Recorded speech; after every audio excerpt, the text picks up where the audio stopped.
Os apologistas cristãos, ou seja, aqueles que defendem racionalmente a fé, têm usado ao longo dos séculos aquilo que se chama em teologia de argumentos clássicos referentes a provas racionais da existência de Deus.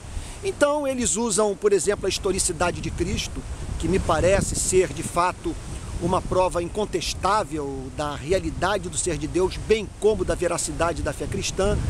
Eles usam como argumento também o aspecto moral da vida, de onde que vem essa noção de certo e de errado, se não há uma referência metafísica para a nossa noção de certo e de errado, com base em que nós construímos os nossos valores. Se tudo é fruto de um Big Bang impessoal, por que nós chamamos algumas coisas de hediondas e outras de moralmente belas? Um outro argumento que é usado é aquele que é chamado de teleológico, que olha para o fato de que a natureza revela desígnio. Esse é um argumento também bastante forte, porque nós vemos as mais diferentes partes da criação de Deus harmoniosamente distribuídas e uma interagindo com a outra, produzindo um todo absolutamente deslumbrante. E o outro argumento é o chamado argumento cosmológico, que parte da pressuposição de que as coisas existem e demandam uma explicação. O nada, nada cria. Tem que haver no universo um ser que tenha em si o poder de ser, a fim de que nós possamos viver num mundo como esse. Esse argumento, chamado de cosmológico, teleológico, quer dizer, os dois combinados, sempre, eu confesso, exerceram um grande fascínio sobre a minha vida. Eu sei que eles não são suficientes para levar uma pessoa à fé, porque, em última análise, o próprio cristianismo ensina que o problema do homem não tem a ver com a sua quantidade de neurônios no cérebro, sabe? Não tem a ver com a sua capacidade intelectual, mas com o fato do seu coração ser, de modo inato, inimigo de Deus. E esse coração avesso, note bem, não é avesso à palavra Deus, é avesso ao Deus do cristianismo, pois o cristianismo junta infinidade com santidade, e a ideia de um ser infinitamente santo apavora o homem, porque um ser infinitamente santo não vai concordar com o nosso egoísmo, sabe? Com a nossa alienação em relação à dor do próximo. Como alguém já disse, metade do homem é maldade e outra metade é indiferença. Um ser santo não vai ter prazer numa resposta como essa à existência do próximo, por exemplo, do nosso semelhante.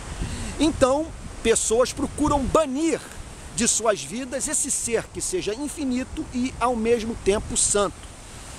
E é a esse tipo de Deus, não a palavra Deus, não a existência meramente de um ser que esteja por trás da criação do universo, mas esse ser que seja criador e santo sempre causou perturbação no espírito humano.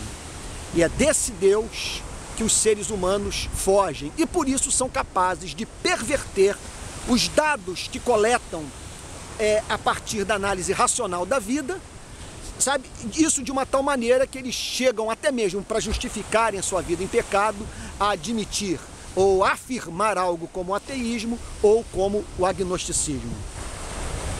Contudo, para aqueles que tiveram o coração iluminado pela graça divina, foram objeto dessa operação do Espírito Santo, mediante a qual o coração é santificado e a mente passa a funcionar corretamente, estes serão levados a fazer eco às palavras do apóstolo Paulo em Romanos 1, verso 20.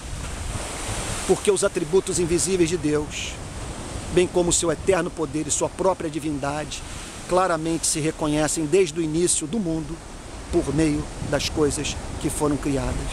E o apóstolo Paulo conclui esse versículo dizendo: tais homens são por isso indesculpáveis. Quer dizer, eles não têm como, diante do testemunho que Deus dá de si mesmo na sua criação, esses não têm como justificar a sua aversão a Deus. O coração que se recusa a se curvar diante da infinita beleza santa. E a esse Deus prestar culto. não apenas verbal, mas que envolva a entrega da totalidade da vida ao Criador dos céus e da terra. Confesso que quando eu chego num lugar como esse, eu me sinto inclinado a me juntar a Galileu Galilei, pai da ciência moderna, e afirmar: quando contemplo o universo com toda a sua beleza e riqueza, eu sou levado a um único fim: prestar culto à beleza do Criador. Ó amigo, respeite sua alma, não permita que ela fique privada do contato com a beleza da beleza.